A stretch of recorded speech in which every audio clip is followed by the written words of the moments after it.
Bueno, ahora vamos con el segundo Ateneo a cargo de la Resi del Muniz.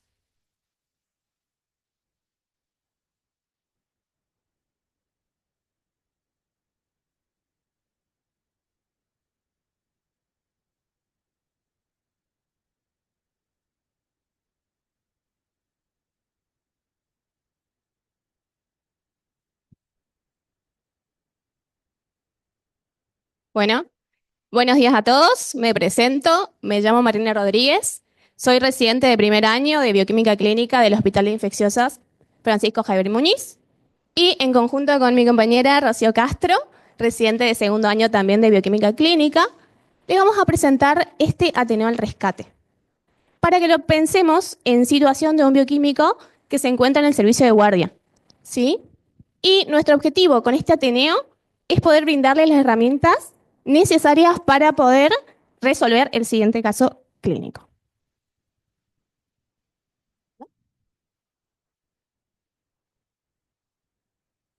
Ahí va.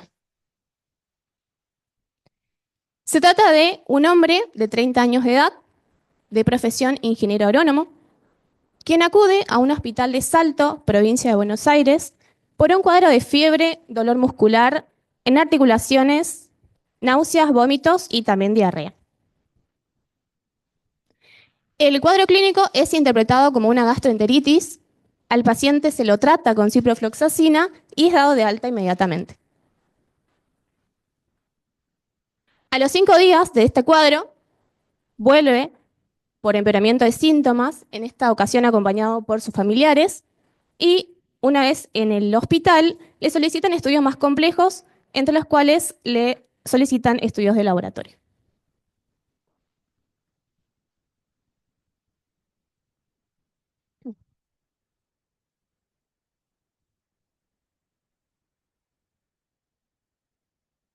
Casi.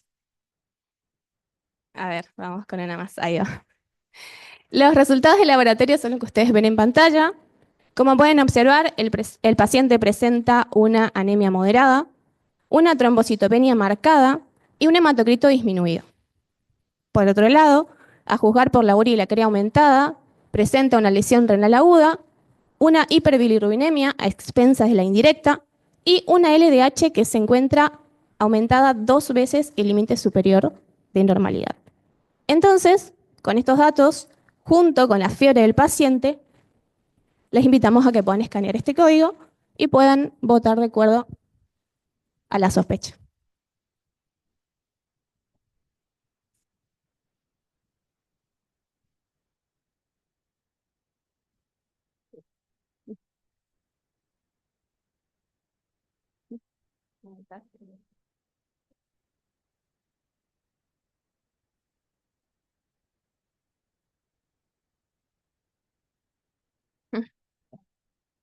Ah,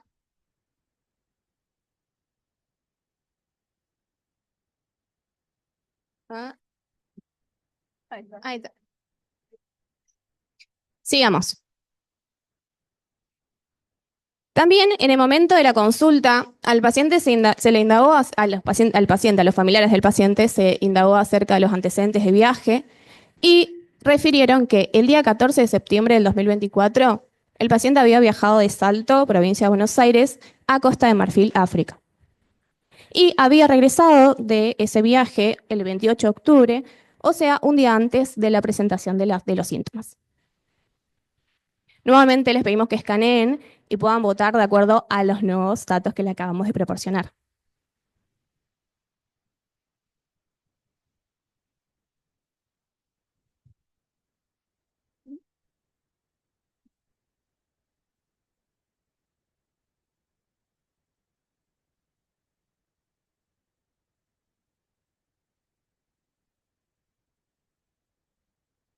Bueno, me parece que muchos chusmearon las preguntas igual, ¿eh? Respecto a al primer QR que le presentamos, en primer lugar estuvo el paludismo y en segundo lugar estuvo el dengue. Igualmente el dengue cursa con hematocritos elevados y no fue el caso. Pero bueno, lo que queríamos resaltar con esto es que uno tiene que tener en cuenta siempre esta pregunta, principalmente si se presenta un paciente con fiebre de etiología desconocida, ¿sí? Bueno, otro de los datos que habían proporcionado los familiares del paciente es que él mismo tuvo antecedentes de paludismo en 2 ocasiones, en julio y agosto del 2023, y que ninguna de las 2 ocasiones había realizado profilaxis de paludismo. Entonces, como les había mencionado, un paciente que se presenta a la consulta con fiebre de etiología desconocida, con antecedentes de viaje a una zona endémica de paludismo y con antecedentes de paludismo en 2 ocasiones, este caso se considera un caso sospechoso de paludismo hasta que se demuestre lo contrario. En este momento, el paciente es derivado al Hospital Muñiz inmediatamente por ser el Muñiz un hospital de referencia de paludismo. Entonces, hablemos un poco de lo que es el paludismo. Es una enfermedad infecciosa causada por parásitos tanto de sangre como tejidos, transmitido por la picadura de hembra de mosquitos del género Anopheles. Sigue siendo endémica en muchos países actualmente y en estos países donde es endémico es la principal causa de mortalidad. Las especies que infectan al ser humano son 4, que son los que se encuentran en la diapositiva: Falciparum vivax, Malaria y ovale, y existe una 5ª especie que infecta más bien a monos, que es el Knowlesi. En cuanto a la epidemiología a nivel mundial del paludismo, como pueden ver en este gráfico, en esta figura, donde se representan los casos de paludismo por cada 1000 habitantes en riesgo, en función de los años, los casos de paludismo entre el año 2000 a 2015 se ha disminuido considerablemente. Entre el año 2015 a 2022 se mantuvo bastante estable, no así en el año 2023, que entre el año 2022 al 2023 hubo un pequeño aumento que se corresponde a un aproximado de 11 millones de casos. Casos que en un 90% de los casos se concentró en países de la región de África. Principalmente en Etiopía. Etiopía ha tenido un problema y es que ha implementado una vigilancia, un control subóptimo de los casos. Y Madagascar, que fue el segundo, ha sufrido condiciones climatológicas extremas, tanto lluvia como inundaciones, que ha favorecido la reproducción del vector. El 10% restante se concentró en el Mediterráneo oriental y en Asia, principalmente en el sur de Asia como Pakistán. La situación en la región de las Américas, es lo que ustedes ven en la pantalla, también entre el año 2000 a 2022, los casos de paludismo por cada 1000 habitantes en riesgo también fue disminuyendo, y en el año 2023 hubo un pequeño aumento, que en un 77% de los casos fue concentrado en países como Brasil, la República Bolivariana de Venezuela y Colombia, y fue producido en un 72% por la especie Vivax. En lo que va del año 2025, la Organización Mundial de la Salud ya ha certificado como libre de paludismo a 45 países y un territorio. Y en los últimos 6 años son 5 los países de la región de las Américas que han obtenido este estatus. Argentina, como ven, se encuentra libre de paludismo desde el año 2019.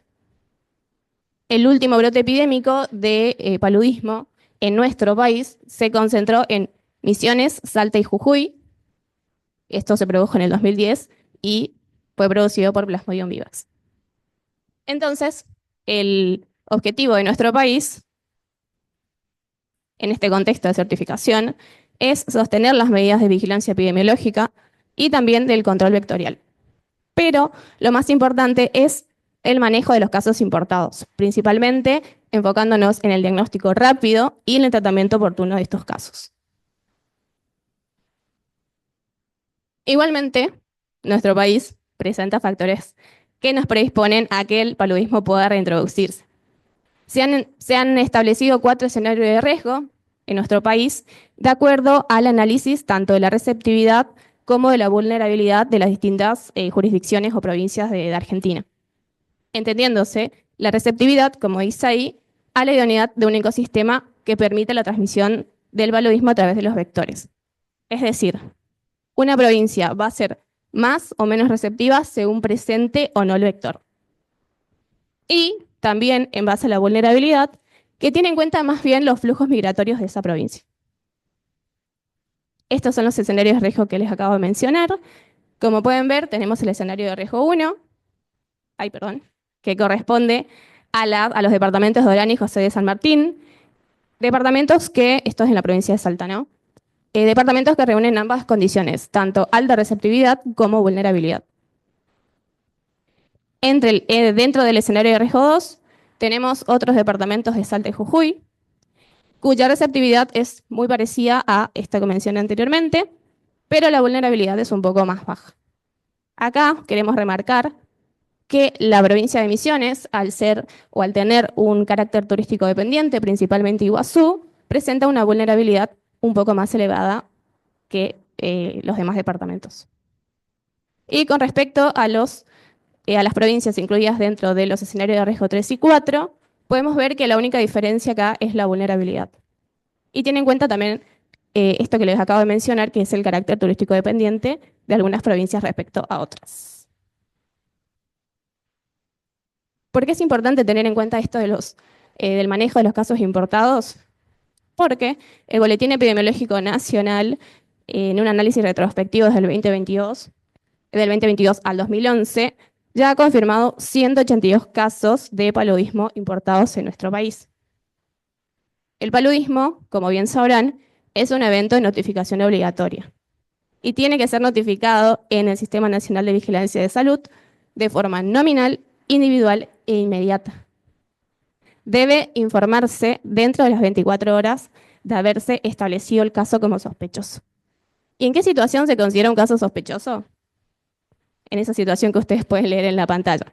Todo paciente que presente fiebre de más de 38 o historias de fiebre sin etiología definida y que refiera al menos uno de los siguientes antecedentes epidemiológicos, dentro de los que se incluyen haber viajado a zona endémica, haber tenido paludismo previamente y también esto que les mencionaba, que resida o haya viajado a zona receptiva de Argentina. Algo que queríamos resaltar en este punto es que cuando se considera un caso sospechoso inicialmente, el caso recién se va a descartar al cuarto día, por medio de una gota gruesa realizada por 3 días consecutivos.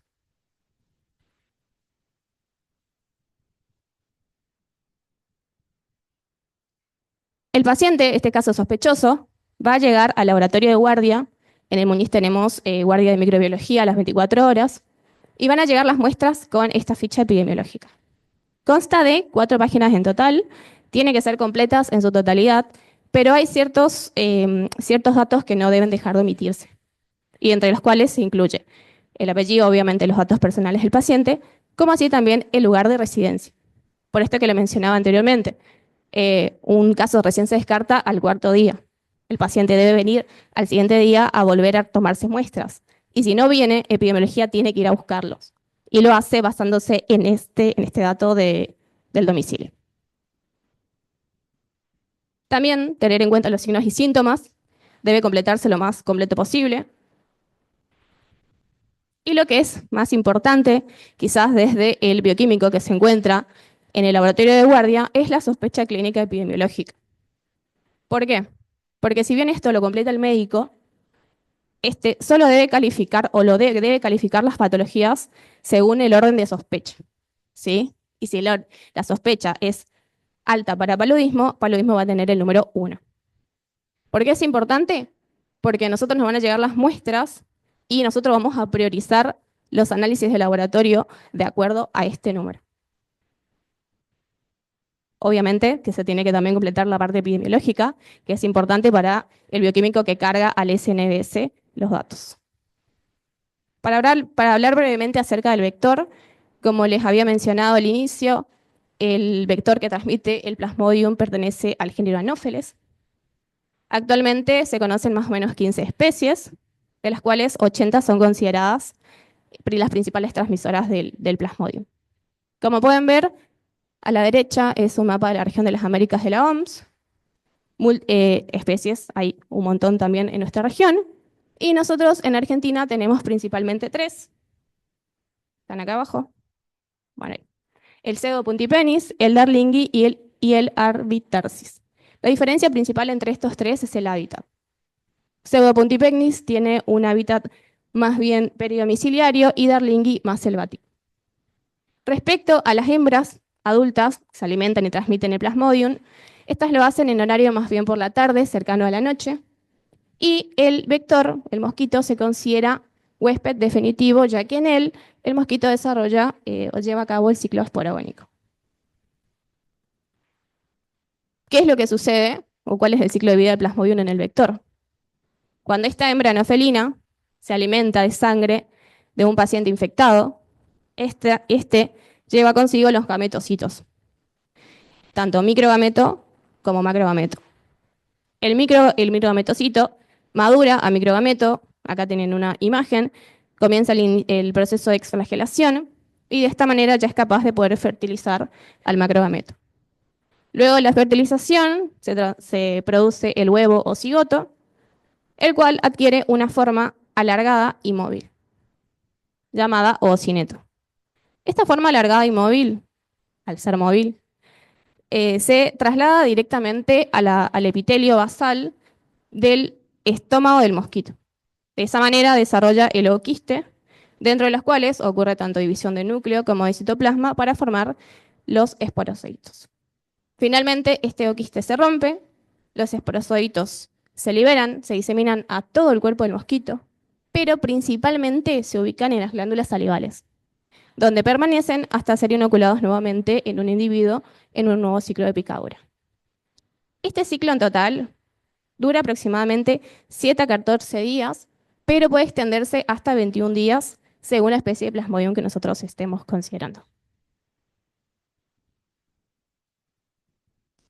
Bueno, y el ciclo de vida del Plasmodium en el humano comienza entonces con la inoculación de estos esporozoitos durante el momento de la picadura.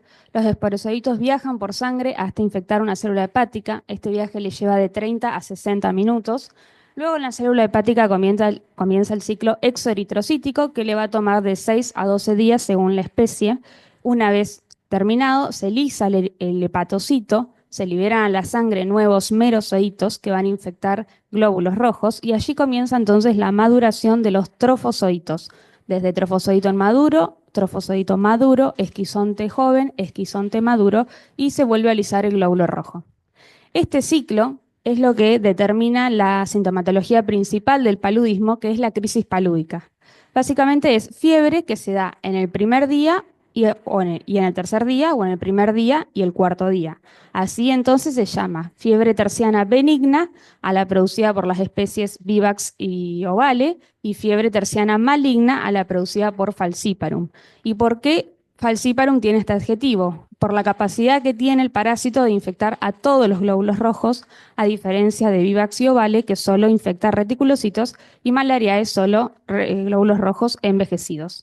En el gráfico de la derecha vemos los ciclos de fiebre, donde para Vivax y Ovale la temperatura vuelve al estado basal, mientras que para Falciparum la primera vez vuelve, pero después ya no vuelve, y esto se da por el efecto dominó que produce cada ciclo eritrocítico.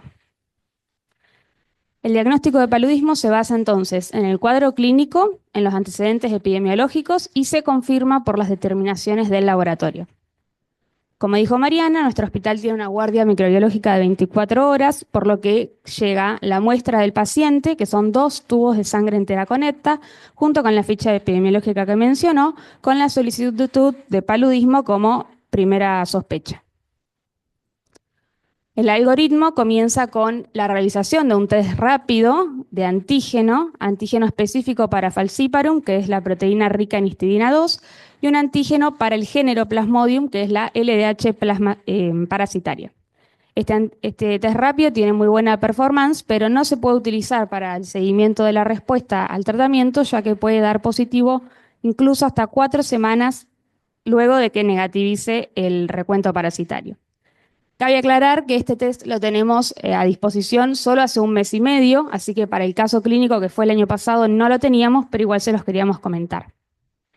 Si el test rápido da negativo, el primer día hábil, porque recuerden que acá estamos en la guardia de microbiología, el primer día hábil se va a enviar a la sección de parasitología el otro tubo de sangre conecta para hacer una PCR y se va a solo realizar, la gota gruesa del extendido hemático, ya que con el tiempo los glóbulos rojos, como sabrán, en el tubo conecta se pueden deformar y eso dificulta el diagnóstico.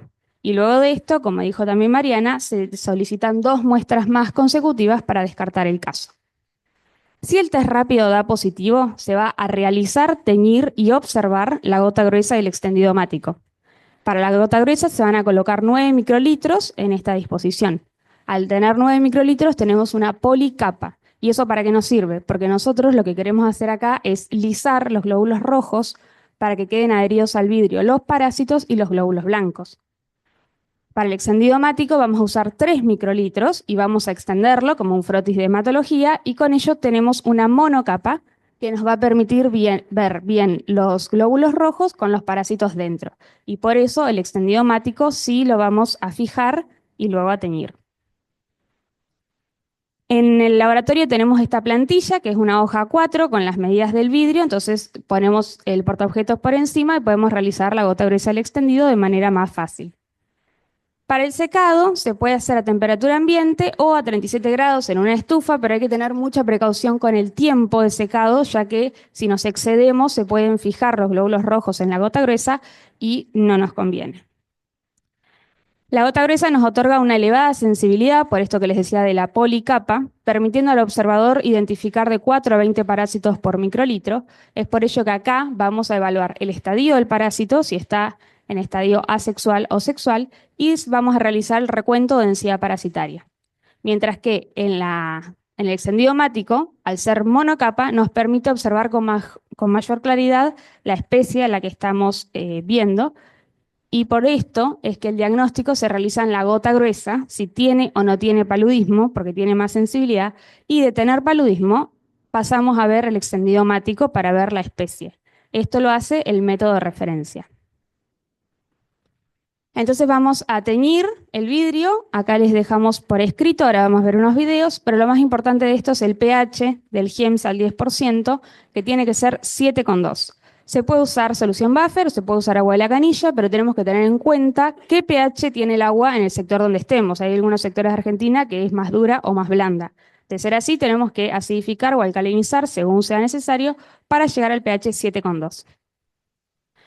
Entonces, para la preparación del portaobjetos, tomamos los 3 microlitros, los ponemos sobre el portaobjetos, lo extendemos, cuesta que baje la gota porque es muy poco volumen, y se extiende como un extendido de hematología. Luego van los 9 microlitros para la gota gruesa, se expande con la punta del portaobjeto hasta lograr la superficie que marca, y lo dejamos secar a temperatura ambiente o estufa con la precaución del tiempo. Luego, la parte de la fijación con metanol es muy importante que solo se fije el extendido hemático. No queremos fijar la gota gruesa porque los glóbulos rojos se tienen que lisar luego. Entonces, se va a sumergir el extendido hemático por 3 segundos y nada más. ¿Por qué tan rápido? Porque no queremos que los vapores del metanol fijen la gota gruesa. Y luego procedemos a la tinción con Giemsa 10%, que para esto se tiene que invertir el portaobjetos, se pone boca abajo sobre una tabla con una varilla y se coloca el Giemsa al 10% por abajo para que ascienda por capilaridad. Con esto evitamos que se precipite el Giemsa y nos dificulte la observación de los parásitos.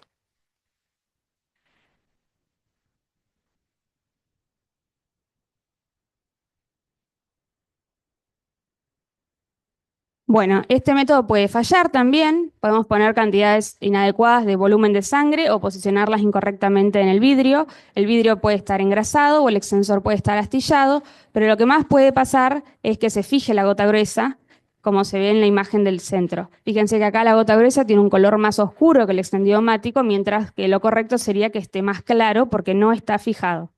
Y en el microscopio se ve así. Nosotros deberíamos ver como la imagen de la derecha, el glóbulo blanco y los parásitos, y de fondo los restos de glóbulos rojos lisados, pero si se fija la gota gruesa, no vemos nada.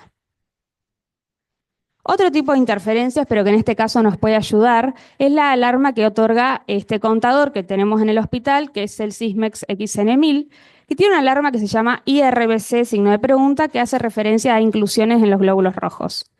En el dispersograma del recuento total de células vemos acá abajo la nube azul que corresponde a glóbulos rojos. Si la alarma está activada, esa nube azul se torna púrpura. Y en el dispersograma del recuento diferencial de blancos, entre las nubes de neutrófilos y eosinófilos puede aparecer la nube de rojos con inclusiones. donde si la alarma está activada, esa nube cambia de color a morado. Nosotros no tenemos esta alarma activada, me gustaría saber luego la tenido si alguien la tiene y si la ha usado, tanto para las inclusiones como para algún caso sospechoso de paludismo. Lo que llegamos a ver es en un paciente que tuvimos hace un mes y poquito, que tenía muy alta parasitemia de paludismo, y nos fijamos el hemograma y tenía en el recuento de neutrófilos, eosinófilos y granulocitos inmaduros la alarma de asterisco. El asterisco en este equipo indica que no pudo medir con certeza esas células y aconseja al operador, al bioquímico, realizar un frotis y observarlo. Bueno, ya tenemos el vidrio, ya lo teñimos. ¿Qué tenemos que observar? Las partes del plasmodio dentro del glóbulo rojo. El parásito tiene un punto, que es la cromatina de color rojo, el citoplasma azul, que es en forma de anillo, pero es en forma de anillo porque en el centro hay una vacuola que no se tiñe. El glóbulo rojo puede tener un punteado, que son granulaciones según la especie, es el apellido, el nombre de la granulación. Y también se puede observar el pigmento malárico o llamado hemozoína, que es un metabolito que queda de la hemoglobina que utilizó el parásito para su crecimiento. Este pigmento puede ser marrón dorado a negro. ¿Cómo debemos observar? Nos posicionamos en la gota gruesa, en aumento 100 por, y para que un campo sea aceptable tenemos que buscar un campo con 15 a 20 leucocitos. Y allí comenzamos a realizar la guarda griega. Para que una muestra sea considerada negativa tenemos que observar 500 campos, y para que una muestra sea positiva tenemos que ver si hay una o más especies del Plasmodium, y tenemos que hacer también el recuento parasitario. Esta es una breve imagen que describe los distintos estadios del trofozoito, del parásito, para las distintas especies. Lo más importante acá es que el único estadio sexual patonomónico de especies son las famosas bananas patonomónicas de Falciparum. Este es un algoritmo que propone la Organización Mundial de la Salud para la observación de la gota gruesa. Cuando observamos un trofozoito y tenemos que diferenciar la especie, podemos guiarnos según el citoplasma, si es regular o si es irregular. Si es regular, nos orienta a Falciparum y Malariae, y si es irregular, nos orienta a Vivax y Ovale. Y este es el algoritmo que también propone la OMS para la extensión hemática, que ahí nos fijamos el tamaño del glóbulo rojo fundamentalmente. Si el glóbulo rojo no está aumentado tamaño, ya nos orientamos a Falciparum y Malariae, y si está aumentado tamaño, Vivax y Ovale. Esta sería la expectativa de cómo se ve la gota gruesa. Acá vemos el glóbulo blanco y estos son los parásitos, 1 o 2 puntos de cromatina y el citoplasma en forma de anillo. En la otra imagen también es una gota gruesa donde vemos el gametocito, la forma sexuada de Falciparum, como acabamos de ver. Esto marrón es el pigmento malárico. Y esto que está acá abajo también es un parásito, es un trofozoito joven porque vemos la cromatina y el citoplasma. En el extendido hemático vamos a ver los glóbulos rojos con los parásitos dentro, también en forma de anillo con el punto de cromatina, y también podemos observar en este caso los estadios sexuales. Pero la realidad no se ve tan linda siempre. Estas son imágenes de 100 por, acá vemos la gota gruesa y esto que está remarcado en el círculo, en el aumento, es un trofozoito maduro donde se ve el punto de cromatina y el citoplasma en forma de anillo. Acá también vemos punto de cromatina, citoplasma y pigmento malárico. Y en el extendido hemático vemos los glóbulos rojos y por dentro también, acá, los parásitos de punto y anillo de citoplasma. Es por eso que todos los pasos para hacer la gota gruesa y la tinción está tan estandarizado, porque no es tan fácil verlos. Ya tenemos el vidrio teñido, lo observamos, entonces se emite el informe de la guardia de microbiología donde dice, tipo de muestra sangre, gota gruesa positiva, comentario Plasmodium falciparum. ¿Cómo se determinó la especie? Bueno, pues se pudieron observar quizás el estadio asexual, los gametocitos, o el estadio asexual, el trofo inmaduro. Recuerden que en este momento no teníamos el test rápido, pero de haberlo tenido saldría como en la imagen las 3 líneas, el específico de Falciparum, el de Plasmodium y el control. ¿Y por qué es tan importante identificar la especie por guardia, por la presentación clínica? La presentación clínica del paludismo puede ser asintomática, no complicada, complicada o severa. La no complicada consta de la crisis palúdica que les comentaba anteriormente, que la componen escalofríos, fiebre, sudoración y luego un periodo de de relax, de que no hay nada y comienza nuevamente el ciclo. Puede estar acompañada de otras complicaciones, como diarrea, vómitos, malestar, mialgias y cefaleas, pero lo más importante es la presentación clínica de falciparum, que la premisa es que todo paludismo por falciparum evoluciona a complicada si no se hace tratamiento. ¿Por qué es complicada? Porque presenta un cuadro de anemia hemolítica severa con los marcadores que conocemos de la anemia hemolítica. También presenta un cuadro de obstrucción de la microvasculatura, representado por plaquetopenia, hemorragias, insuficiencia renal, edema agudo de pulmón, entre otras, y encima un estado de acidosis metabólica. Nuestro paciente presentaba al principio un paludismo no complicado por tener la fiebre, mialgias, diarrea y vómitos, pero también llegó con requerimiento de oxígeno, anuria y encefalopático, por lo que se lo interpretó como un paludismo complicado. Presentaba el cuadro de anemia hemolítica, en la obstrucción de la microvasculatura tenía la plaquetopenia, la insuficiencia renal y el edema agudo de pulmón, y también estaba en acidosis metabólica, por lo que el servicio de terapia intensiva decide internarlo con diagnóstico de paludismo con criterio de gravedad por la falla renal. ¿Cómo hace falciparum toda esta presentación clínica? Bueno, la patogenia del falciparum comienza con la lisis del glóbulo rojo en ese ciclo eritrocítico, donde se liberan muchas moléculas, en particular la glicosilfosfatidilinositol, que va a estimular a los macrófagos para que generen interleuquinas y factor de necrosis tumoral alfa, y esto provoca un cuadro de inflamación sistémica. A su vez, en esa lisis del glóbulo rojo se va a liberar la hemozoína, que es el metabolito tóxico, que junto con las interleuquinas inhiben la eritropoyesis y esto potencia la anemia. Por otro lado, también en la lisis del glóbulo rojo se liberan antígenos parasitarios que estimulan a los linfocitos T, generando interferones y citoquinas que van a hacer que aumente la expresión del receptor ICAM1. Y el as bajo la manga que tiene falciparum, la particularidad es que hace el secuestro parasitario. El glóbulo rojo parasitado con falciparum va a tener protuberancias o NOPs, que son altas concentraciones de la proteína de membrana eritrocitaria 1.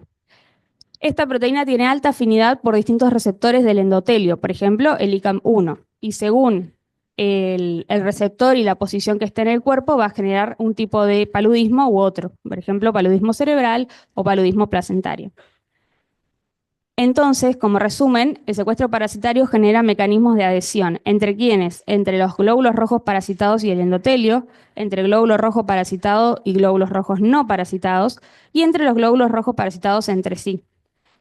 Todo esto produce una disminución en el aporte de oxígeno y glucosa en el tejido, que lleva a una acidosis y disfunción celular. Como está secuestrado en la microvasculatura, no evita la depuración por el vaso, y encima de esto potencia su multiplicación. Y es por todo este mecanismo que al microscopio estas formas de trofosodito maduro, esquizonte joven y esquizonte maduro de falciparum no las vamos a ver al microscopio, solo vamos a poder observar los trofosoditos inmaduros y los gametocitos.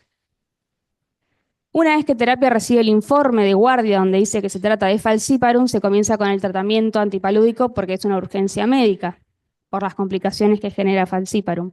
Se le da artesunato endovenoso y luego se rota artemether y lumefantrina por 3 días y se añade una dosis de prismaquina que es gametocida.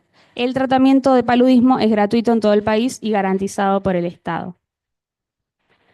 Entonces, el primer día hábil se va a enviar esa gota gruesa y extendido hemático que se hizo por guardia, se envía a la sección de parasitología donde se va a realizar el recuento parasitario.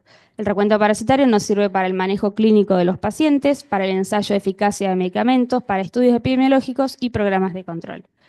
Es por eso que los exámenes deben ser correctos con un recuento de parasitos exacto, para así ver la intensidad de la infección, correlacionar con la severidad de las manifestaciones clínicas y, por supuesto, evaluar la respuesta al tratamiento. El recuento puede ser estimativo o cuantitativo. El estimativo lo suelen utilizar los médicos para categorizar la gravedad del paciente. El recuento cuantitativo se refiere al número de parásitos por microlitro de sangre. En nuestro hospital se realiza en la gota gruesa, se cuentan los parásitos y leucocitos. Por ejemplo, voy a la tabla. Si cuento 200 leucocitos e identifico 10 o más parásitos, informo número de parásitos por 200 leucocitos. Si cuento 200 leucocitos e identifico de 1 a 9 parásitos, tengo que seguir contando hasta 500 leucocitos y ahí informo el número de parásitos en 500 leucocitos. Si no veo parásitos, cuento 500 campos y si sigo sin ver, se informa como negativo.